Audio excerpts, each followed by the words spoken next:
आप इंडिया आघाडीचो भाग गोयचे उमेदवार सीट शेअरिंगा उपरांतूच दिल्ली के अंदर लगभग 550 मोहल्ला क्लिनिक दिल्ली के कोने कोने में किए हैं और मान साहब अभी बता रहे थे 26 जनवरी के बाद पंजाब में 800 मोहल्ला क्लिनिक, नेबरहुड क्लिनिक, पूरे पंजाब के अंदर कोने कोने में मोहल्ला क्लिनिक हो जाएंगे एवरी 3 और 4 किलो। मेरे को जब पता चला वेंजी ने यहाँ पे एक मोहल्ला क्लिनिक खोल दिया तो मुझे लगा यार हमारी तो सरकार ही नहीं है गोवा में, इसने मोहल्ला क्लिनिक कैसे खोल दिया? तो पता चल रहा है डोनेशन से खोल दिया। I was very surprise. और अभी जो लोकसभा चुनाव आ रहे हैं इसमें हमारा इंडिया अलायंस बना है नेशनल लेवल के अंदर, in which we are in alliance with Congress and many other parties.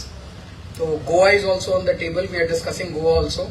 तो जो भी डिस्कशन होगा, जो भी फाइनली डिसाइड होगा, उसके हिसाब से आप इंडिया अलायंस को जिताइएगा। सोच सिर्फ अरविंद केजरीवाल की हो सकती है और किसी की नहीं हो सकती। बाकी सब नफरत की राजनीति करते हैं, धर्म की राजनीति करते हैं, जाति की राजनीति करते हैं। आम आदमी पार्टी है जो हॉस्पिटल की राजनीति करती है, स्कूलों की राजनीति करती है, बिजली की राजनीति करती है, पानी की राजनीति करती है, इंफ्रास्ट्रक्चर की राजनीति करती है। तो ये सब हमारे सुप्रीमो अरविंद केजरीवाल जी की सोच का असर है। आपाची दोना पावलाय सभा झाली।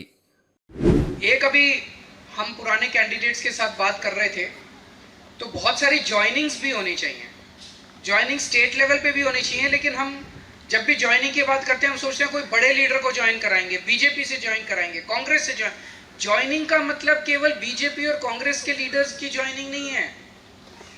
दो किस्म की ज्वाइनिंग इंपॉर्टेंट है। एक वो ज्वाइनिंग है जब लोग आम आदमी पार्टी की तरफ देखते हैं तो वो फ्रेशनेस देखते हैं, फ्रेश एनर्जी देखते हैं। ये जो पुराने नेता हैं दूसरी पार्टियों के अंदर, इनकी दुकानें बंद हो चुकी है, फूके हुए कारतूस हैं। उनको अगर आप अपनी पार्टी के अंदर लेके आओगे, पीपल विल से अरे ये तो वही वहां से यहाँ आ गया, उससे कोई फ्रेश एनर्जी नजर नहीं आएगी। Bureau report prudent.